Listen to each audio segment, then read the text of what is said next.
What if the work you thought you were creating was actually creating you? Welcome to Unpolished Wisdom, a space for conversations that are beautifully imperfect, raw, unfinished, and deeply human. I'm Dr. Katrina Gisbert-Tay, a medical doctor and executive well-being coach. Through my work, I help people navigate transitions with honesty, courage, and compassion. Today, I sit with Terrie Lupberger, an ICF Master Certified Coach, teacher, and author of Uncommon Wisdom at Work, a book that put her on a 7-year journey of doubting, rewriting, and returning. This is a conversation about creativity as a mirror, how the messy middle of creation reflects the messy middle of transformation, and about what happens when a coach becomes the student of her own work. Welcome, Terrie, and thank you so much for being here. Thank you, Katrina. I appreciate it. So, I'm curious about your book, which is fantastic. I've read it like twice at this time, right? But I'm curious, what was the spark that led you to writing the book? Well, as you know, but the audience doesn't, I've been working in and with organizations my whole life. It's just the playpen that, that I've been in. And over the decades, just noticed patterns showing up. And I got curious. For example, why is work so hard? And I don't mean the work itself, but the environment, the way we treat each other. Why is work so hard? Why is there so much suffering? Because that's what my clients were bringing to me was their suffering. And I thought, I think we're looking in the wrong place, or there's something that we're missing. So that was what started me on my writing journey, because initially I wanted to write for my clients to help them, and then it kept growing. Oh, yeah. And what were the patterns that you were noticing? Well, so this won't be news to you, but we human beings live in stories, right? We have a story about who we are, what we're capable of, what we can't do, what we should do, what they should do, what he should do, right? We just live in story. That's right. This is wrong. And we also are at the affect of what I found out or call these collective stories, the meta stories, the meta narratives that we are operating our lives by, but may not be aware of. Oh, and what's the most common one? I'm curious. There are so many. For example, more is better. Right? That's kind of at the heart of our economic system is we need to go for more. And what that leads to then is, first of all, we ignore that more isn't always the best path for the planet or for the ecology or for each other as societies, but it sets us up for constant dissatisfaction. Yes, the myth of more. You talked about that The in the book. myth of more, right? You could call these collective stories myths, although they're different kind of understandings of the word myth. But I would use the word myth as that it's not true. It's just something we made up, So it's right? something we So the made up. myth Yeah. of more is one example, right? The myth of separation, that what I do over here in my side of the world doesn't have an impact on you, on your side of the world, right? So we live in this, which then leads us to make sure I get mine. As long as I have mine, then maybe I'll help you, but I got to get mine first. And the world doesn't work that way. But that's another one of the stories that we live our lives by. And how does that myth of separation, living in that assessment that who I am, what I do is separate from you, how does that cause more suffering? On so many levels, on a kind of very mundane or everyday kind of level, I try to do it myself. I mean, we actually reward people who do it on their own, right? I call it the old John Wayne syndrome. But you don't ask for help when help is always available, right? people want to help. So on one level, it sets us up not to ask for help, to try to do it ourselves, to over effort, as I call it, which sends us into overwhelm and stress and not taking care of ourselves. But at a collective level, again, it sets us up to pit ourselves against each other, to compete for what we believe are scarce resources instead of sharing resources, right? What a concept. So lots of different ways that separation, like in some circles, human beings believe that we are kind of at the top of the food chain and that we have dominion over nature and over the animals. And that sets us up to behave in ways that don't serve, right? Don't serve us as human beings, but don't serve all the other sentient beings. So it's got a lot of consequences. And then if we take it back to work, we start operating in our silos and not asking for help and trying to prove our worth, right? Which is another proving, that's another huge collective story that we fell into, that we started telling a long time ago, that somehow my worth equates to what I produce. Wow. And that was a big one for me. And you know this, Terrie's been my mentor for a decade now, actually. And that's something for me that I've, been trying to work on as well, which is the efforting and the proving and the suffering that the endless efforting is causing. Right. Right. And then you stop paying attention to you and what you need and what's going to serve and what's going to serve your path. And we start, comparing ourselves endlessly and brutally to what we think what everybody else wants from us. Yeah. And so if we have our listeners who are in this, that same boat, Terrie, who are thinking, I need to put in more effort, perform more, do more, prove more so that I am worthy, what would you say to them? Well, as with everything, learning happens through awareness and then practice. Right. So I've got to be aware, first of all, that that's the story that's running me. And many people aren't aware of that. Right. They just think, well, that's the way it is. I got to do more. I know everybody wants more from me, so I got to do that. So awareness is always the first step. And then, then we'd say, all right, so how do you practice catching yourself in that story, telling that story again?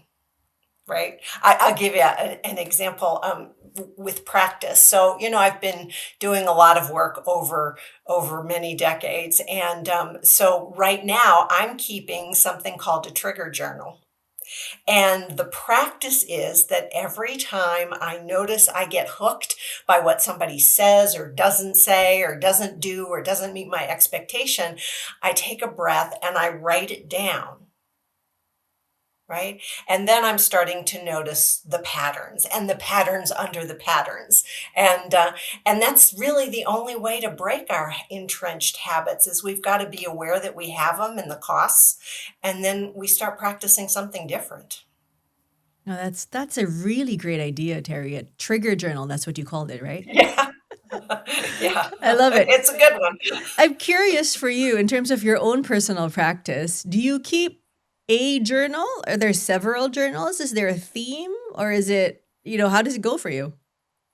So over the holidays I don't know if you've heard of this term, Swedish death cleaning. It's right. So I had time over the holidays just to go through and really get rid of things that I don't need, that are just kind of, creating a lot of chaotic energy around me. And I bet you I had 15 journals. So do I have a system? No, it's like whatever I grab in the moment. Oh, I got that. But that's a wonderful idea, to bring into our awareness the pattern that we have.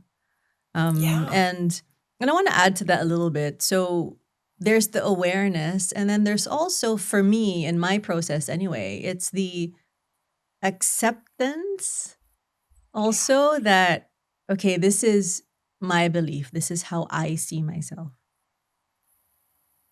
And being okay with that versus rejecting it. Sometimes there's a bit of a pull. It's like, well, why am I like that? Why do I think Yeah. that way? I shouldn't think that way. We have a lot of shoulds. I have a lot of shoulds. Yeah. What's wrong with me that What's I think wrong with this me? way? I've been to 22 classes, right, on this stuff. Why, what's wrong with me? The word, as you were talking, Kat, the word that comes to mind is grace, is giving ourselves lots and lots of grace. And that's a whole practice in and of itself, right? Is when I notice I'm triggered, do I go to blame and shame about myself, or can I go, what a great awareness? And given where you're at, can you give yourself some grace about that? Right. And we don't do enough of that. That's another one of those collective myths that I didn't write about. Maybe it's a paper coming, but on this notion of giving ourselves grace. And I want to turn the podcast back to you. So, yes, we've talked about the book, the amazing book, but Thanks. I love what you just mentioned about grace, because I know in your 7-year journey of writing this book, there were times where you got frustrated, where it was, you were telling me, oh, it's taking a long time. How did you give yourself grace? Interestingly enough, I didn't for a long time. I didn't. It's only probably in the last couple of years that it was, I want to say that I wasn't writing it, but it was emerging from me. I started to give myself grace. The first years were a lot of shame.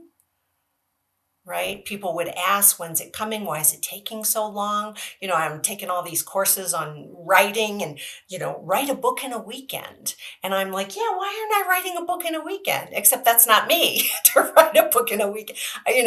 I'm very, very thoughtful, and I want to communicate what's here and, in my heart and my gut. So it took me that long. And so I would say one of my many journeys in the writing process was going from kind of being externally referenced and thinking my journey had to look like what all the experts were telling me, to coming into my own knowing and going, no, I'm enjoying this.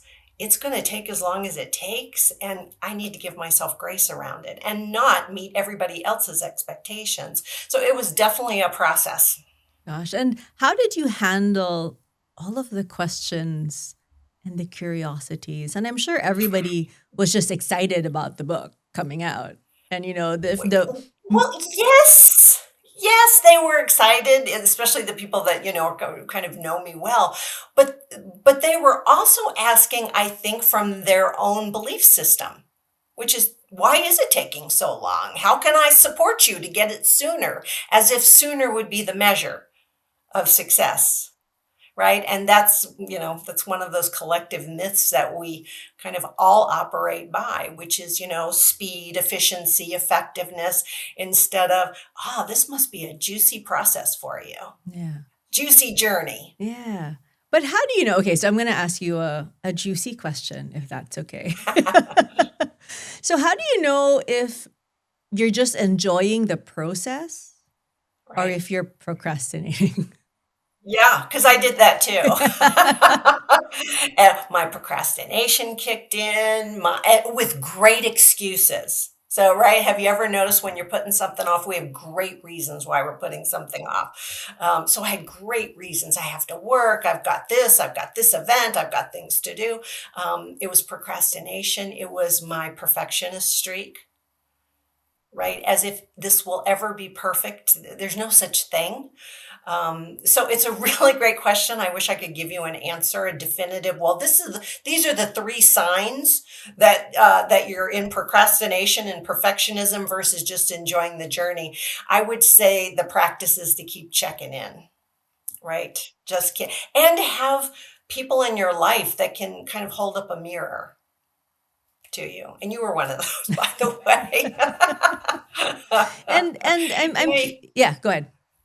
No, I was just saying, you got to have those kind of people in your life, which then goes into, don't do it alone. Why would we do any of this alone?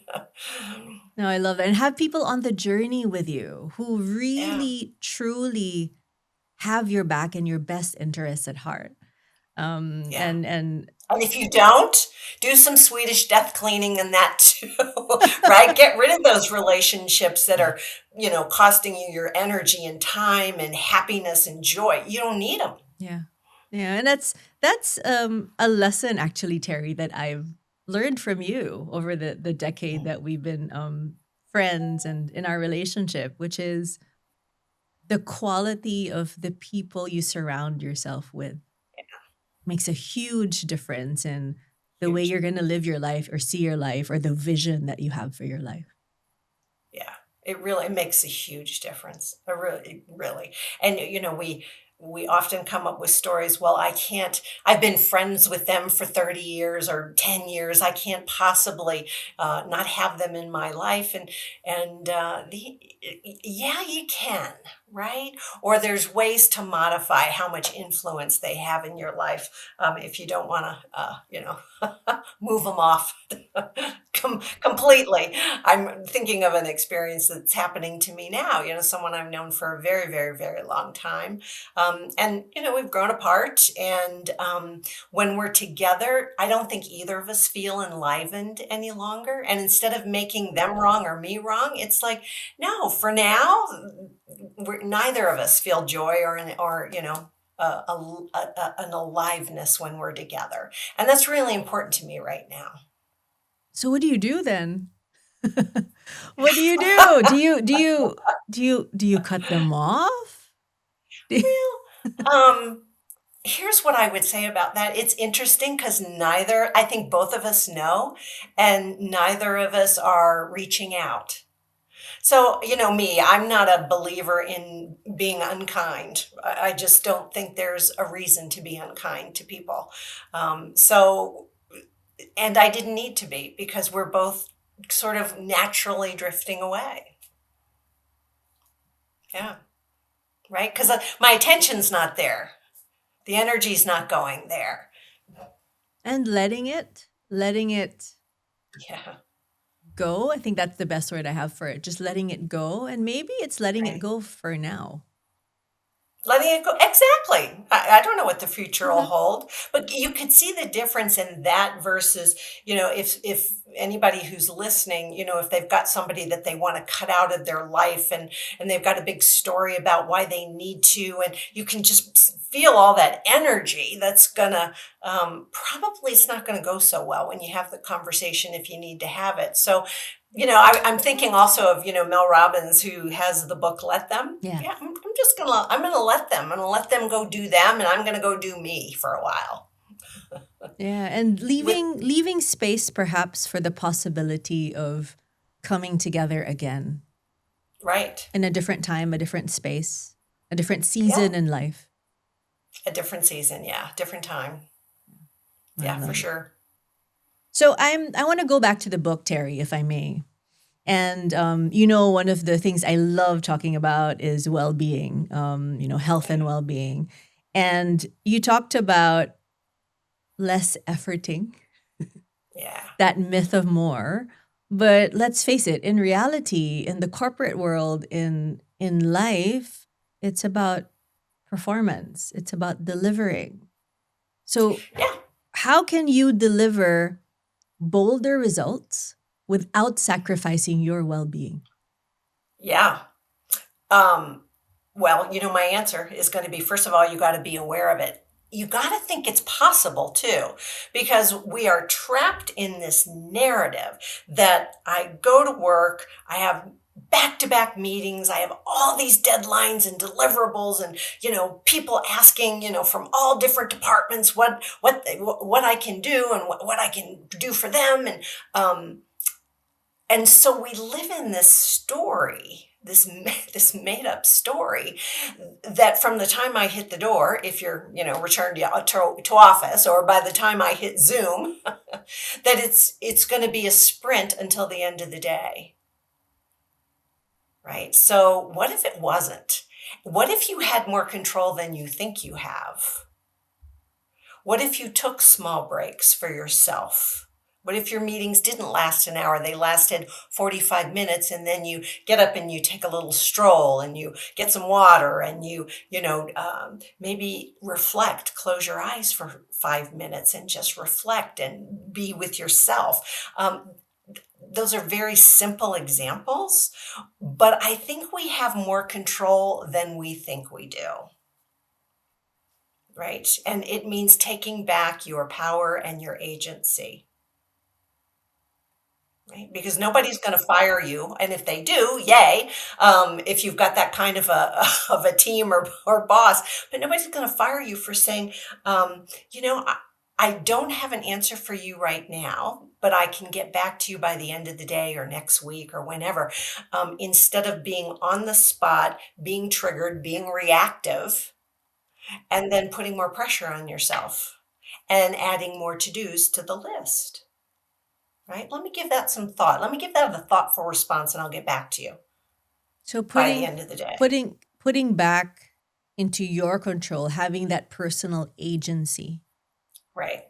to choose, and a big one, and you talk about this too a lot, which is, what are your boundaries? Yeah. Do you have Right. boundaries? Do you even have them, right? Yeah.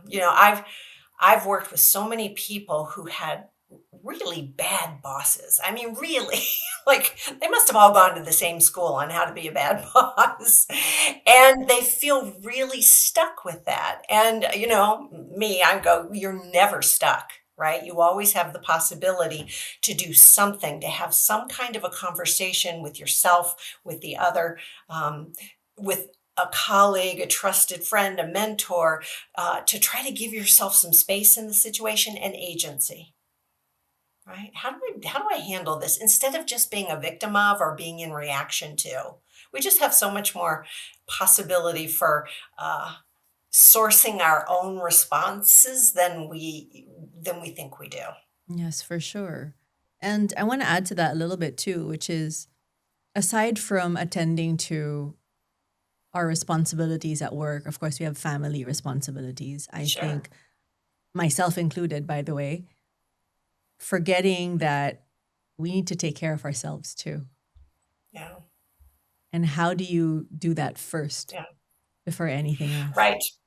Yeah. How do you put your own air mask on right before? And I get trapped by that too because I'm working with a woman. She's a younger executive. She's got small kids at home. She's got a very demanding job. She's got community activities. And as I'm listening to her, I'm noticing that like I'm just and she's talking about she has no time and life's just too full. And I almost caught myself like buying her story. And then I went, no, you still have some control and some agency here.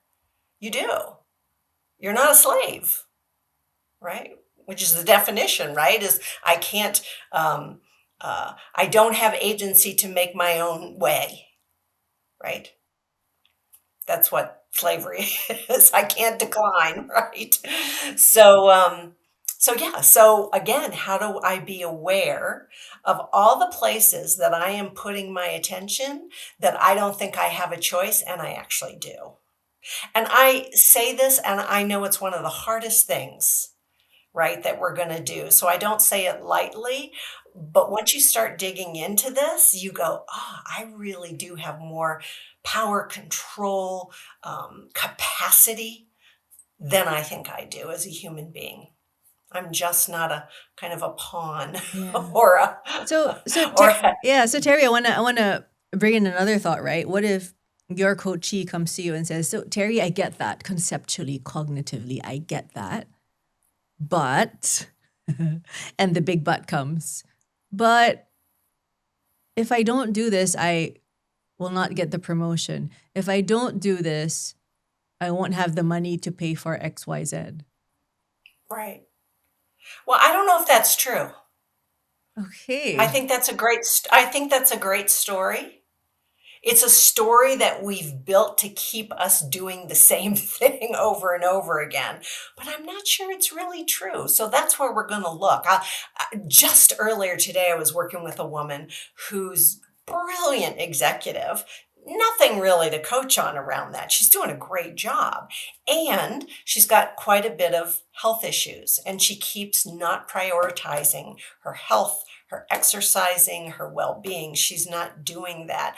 And we got into, I said, there's some story or stories that you're telling yourself that you have no power to move in this situation. And so that's where we went, was let's just start looking at all those stories that you've built, like scaffolding to keep you from not moving when you get home. So that's what we were working on. And that's not a simple conversation. It's not an easy answer or even an easy fix. But until we start looking there, we're just going to keep doing more of the same. Yes. And once you start peeling that onion, Terrie, you've been doing this for decades now. What's Yeah. commonly at the core? What's the self-limiting belief that usually I'm going to go comes? really core, and this is my belief. It's fear, right? It's fear of all kinds of things, fear of change, fear of not being liked if I do change, fear of upsetting my home life, fear of not blah, blah, blah, blah. It's fear, But how do you right? And overcome that? I know, right? If I had a magic wand. Yeah, Well, I'll take it awareness. closer to home, Terrie. How do you overcome that in your practice? So a lot of awareness, right? Mm. I'm always in conversation with teachers, always. And one of the things that I'm practicing now for myself and have been for quite a while is something I call fundamental well being, which is um, a place to stand in life where you know that regardless of circumstances, it's okay. It's okay, right? And that takes practice. It takes practice not to be at the whim or the mercy of external circumstances. And there's a myriad of ways to practice something like that. Meditation, lots of different ways. But it's really returning to it's okay. I'm alive. I've got the gift of being alive. And I have the possibility to offer my gifts and receive others' gifts. Like, how cool is that? Right? How cool is that? And I might do it through work. I might do it through being a mom. I might do like lots of different ways that shows up. But fundamentally, it's okay. And when does it become, I'm going to push you a little bit, Terrie. Is that okay? Okay. When does it become toxic positivity? Yeah, right. I just wrote an article on this. Did you read the article? The choice one, right? Yeah, okay. All right. Yeah. So I just wrote an article on joy as a radical act of disruption for a coaching magazine. And it's radical because joy is the act of being grateful, not necessarily positive all the time, but being so grateful, right, for what we've been given, meaning this life. And the difference is in toxic positivity, I don't have the awareness. I'm faking it, right? Because somebody told me, whether it was my parent, my upbringing or my friend group or my community or, my faith that says you've got to have a positive attitude, right? Which is kind of, I guess you could fake it till you make it, but, but a lot of times that does show up as toxic positivity. Right? Is I'm putting on a positive spin when I'm not really feeling it, and that's very different from walking in well-being and joy. Now, what I wrote in the article was I can be joyful and still feel rage, right? So it's not like I just have one emotion as a human being. I can feel lots of things at the same time. So, Terrie, if you could rewrite the story of work for the next generation, what would it be? Yeah. Oh, what a great question. Well, first of all, there are a lot of things that we have to learn and also undo about what we think work is and how we go about it. Because, like I say, we've fallen into these collective stories that we've got to effort, that you've got to prove your worth, that more is always better, that you can't ask for help, that winning is everything, competing, domination, that somehow there's like human exceptionalism because we're at the top of the food chain. There's just so many stories that we have to bust. So there's some education that needs to go with this. And I think once we get that, we also need to teach people, which you and I are very involved in, we need to teach people how to have good conversation. Right? And for us, the word conversation is loaded. It's not just a simple dialogue, it's the right mood, bringing the right context, um, uh, having the whole conversation and not just the lovely parts of the conversation, but the more challenging parts too. It's really teaching people how to have conversation, how to coordinate action, right? Funnily enough, most people don't know how to do that very well. We're sloppy with our requests. We make commitments and promises that we don't fulfill, and we never go back and apologize. I mean, there are just so many things. So I'm not directly answering your question, but because I mentor here at the local university and the juniors and seniors, and they're clueless how to be a professional in the workforce, right? They're clueless. Well, I understand why, because we're not helping them. We're not talking about how to manage our emotions. We're not talking about, how to show up with presence, right? How not to be in reaction to all the external circumstances. We're not equipping people with what they need to be at work with well-being. We poo-pooed well-being for decades. Well-being is just, I would say, in the last 8-10 years, it's coming on the scene as something that organizations should pay attention to. But before it was like, well, that's a waste of money and time. You're here to work. Except that our well-being is the source of our creativity and our, Oh, for sure. right? But I want to go back And to our that. innovation. I want to go back to that because you talked about mentoring the juniors and the seniors and the younger generation. And don't you think the younger generation has a better handle on well-being than our Yes. older generation did? Yes, I do find that's true. I would say I don't know if they've got a good handle on it, but I I think it's more meaningful. I think it matters more to them, right? I know my nieces, who I don't know what generation they are, but they're not the current generation. Anyhow, my nieces, that's paramount. Any job that they are interviewing for or, are going after, that's one of their first questions that they'll ask is about, how that's handled. How important is that to this team or this organization? So bravo, right?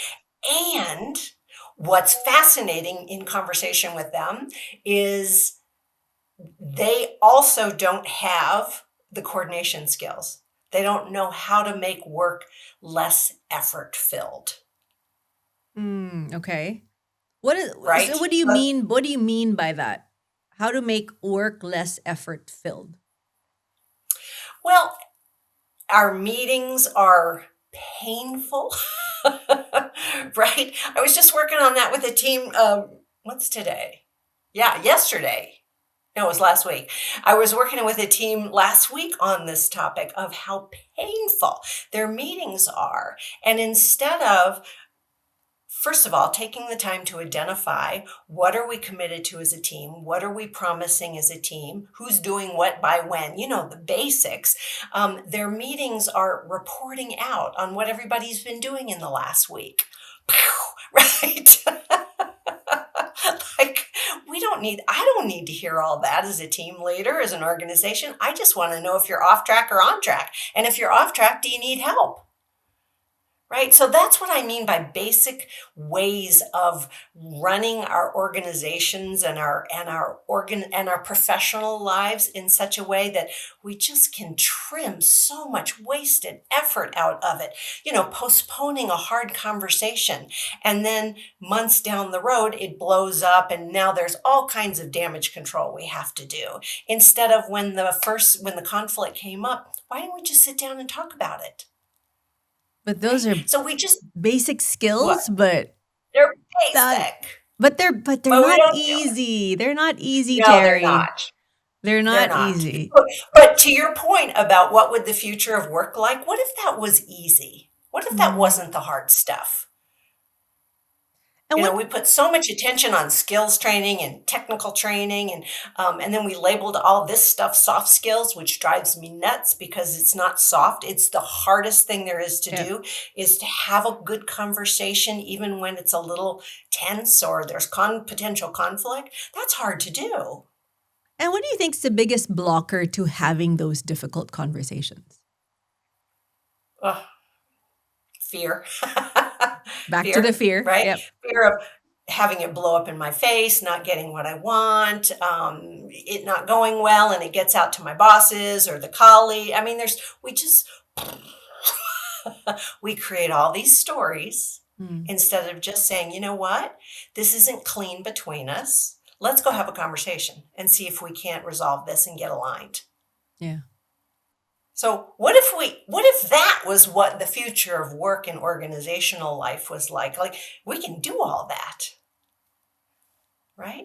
Which will then free up time for, like we said, innovation and creativity and all kinds of things, enjoying ourselves at work. Totally. Totally. I just think we've been looking in the wrong place, honestly. Yeah.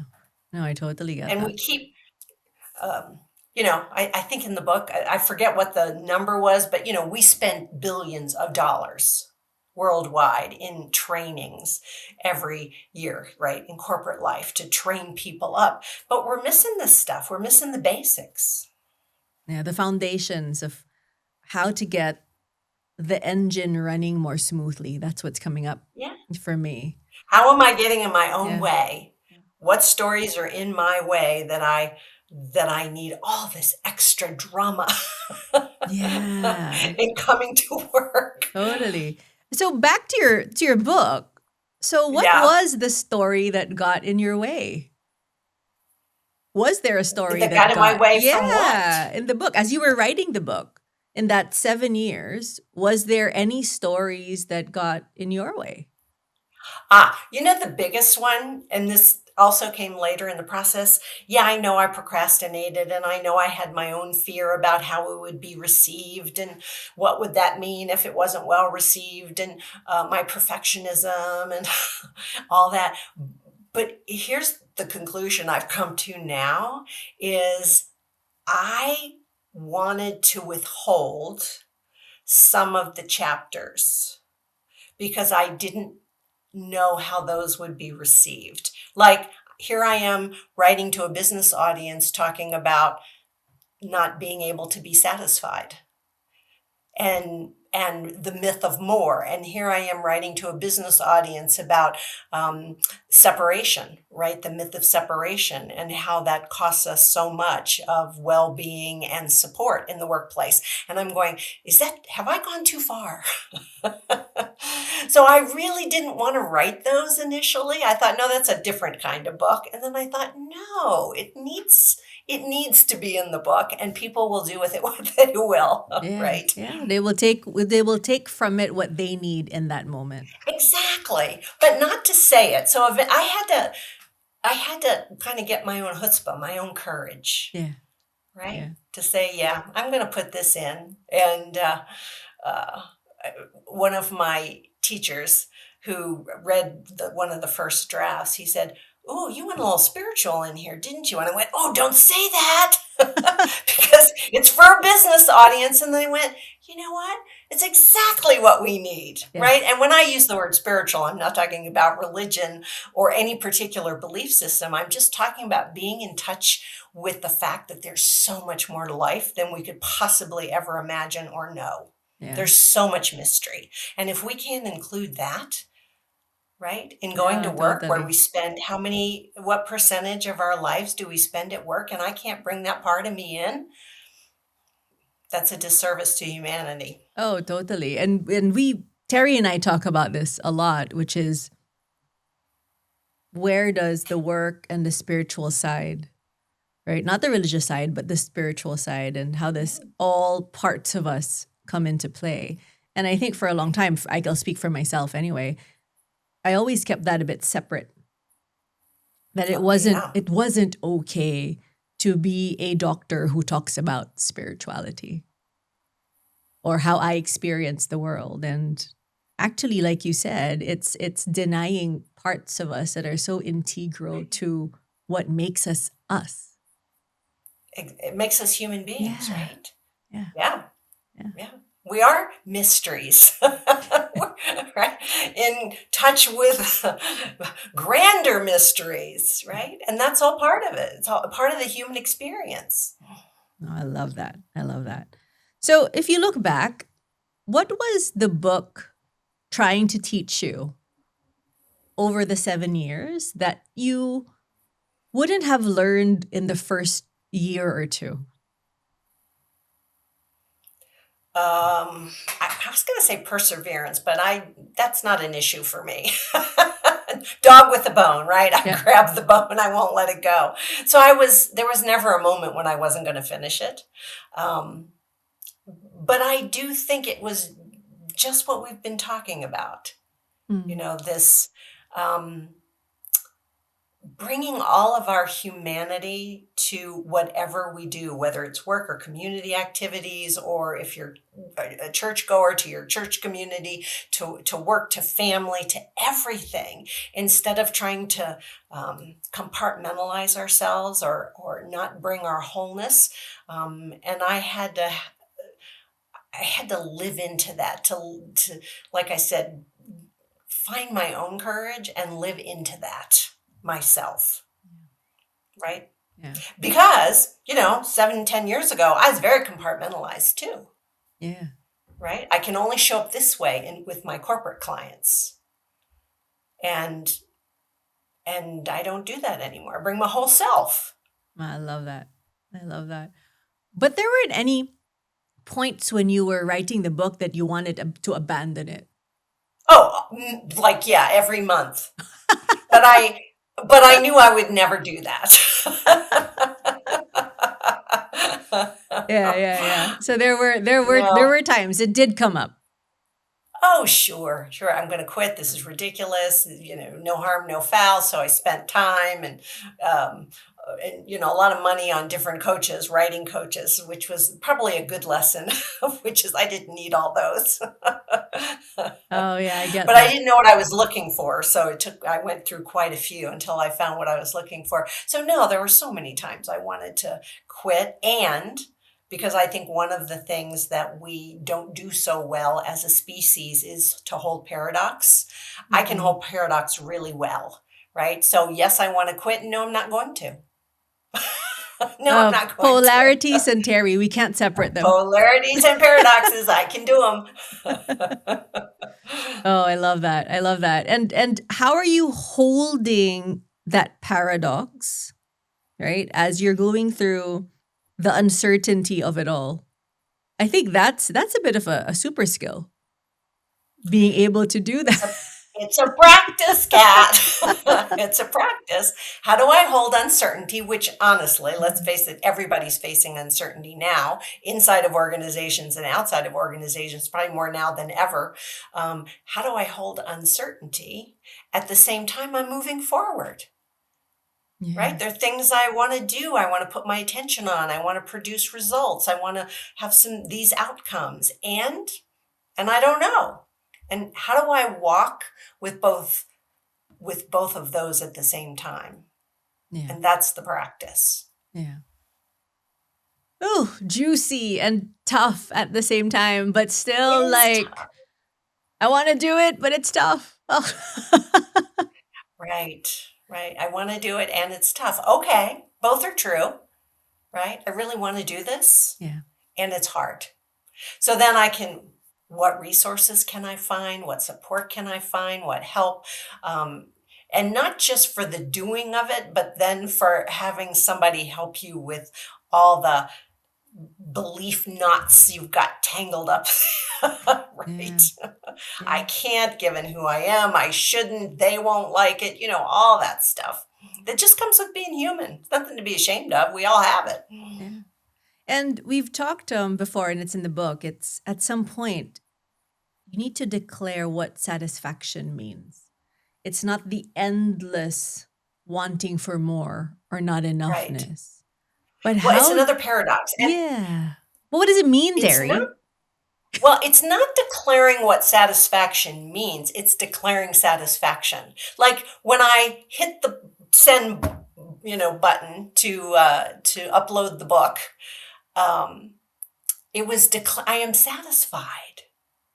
Not, oh, I should have put this in. I should have said this. I shouldn't have said that. Oh, will anybody like it? Oh, it's not long enough. It's too short. All that stuff. It's like, I'm satisfied. And that doesn't mean that there won't be a revision or I might not write another one or who knows. So it's another paradox that you have to hold. But, it is the number one question that I will ask, everybody that I work with. Did you let your colleague, team, partner, spouse, whatever, kids know that you were satisfied? And they all say usually the same thing, which is, oh, I couldn't tell them I'm satisfied because then they'll stop trying.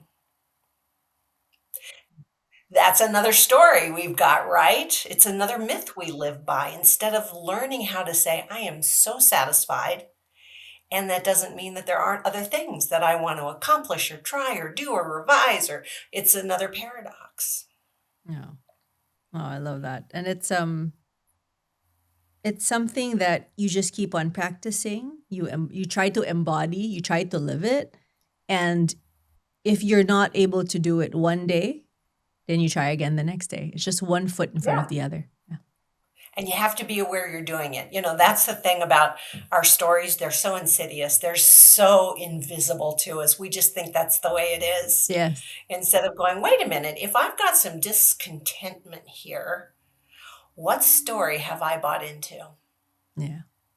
Oh, that's a really good coaching question. What What story have I story? bought into? Yeah. And Mine or somebody else's, but I bought into a whole bunch of stories if I'm living my life with discontentment. yeah. And And notice how different that is. That's where you get your power and your agency. Notice how different that is than saying, well, I can't because, I can't be happy because of them. I can't be satisfied because of my boss or my kids or my spouse or it's, I can't do anything about anything external to me. So I mm, immediately lose my power. yeah. Oh. Oh. Right? Yep. Yep. Giving away your power, taking on other people's stories as well is a big one. And Yeah. and I think for me, just to close, which is what is the story that you want to tell that is powerful, that is for you, that is helpful for Yeah. you? Because every day we can change our story. We can recreate the story and change the narrative. Yeah. Yeah. What story are you living into? Right? What story are you becoming? Lots of different ways to frame that, but it's a much better question than how do I change the circumstances so I feel Yeah. better? Good luck with that. Good luck Oh, with that. oh, yes. And so for my last question for you, Terrie, if you were to hold space for your past self, so Terrie, when she had this spark, this idea about the books, 7 years Yeah. ago, what would you say to that version of you? How would you hold space for yourself knowing what you know now? Easy to say. Uh, a retrospective is always easier, but uh, to go bold and grace, boldness and grace, right? There was no reason for me to, well, I say that, I shouldn't say it that way. There was no reason. I thought there were lots of reasons why I needed to rein it in. They weren't true, they were just my stories. So there was a boldness that evolved, right? And then grace, just lots and lots of grace. I think most of us human beings, not all, but most, we're doing the best we can. Yay for us, we're doing the best we can. So let's give ourselves an applause and some grace for that. And that doesn't mean, because we're holding paradox, that there's not something I need to learn or to grow around or to practice. And I'm doing the best I can. And that's okay. And that's okay. Thank you, Terrie. I loved our conversation. Thank you for being Thank here. you. If this episode spoke to you, follow the show and share it with someone navigating their own creative process or professional transformation. This is Unpolished Wisdom. Until next time.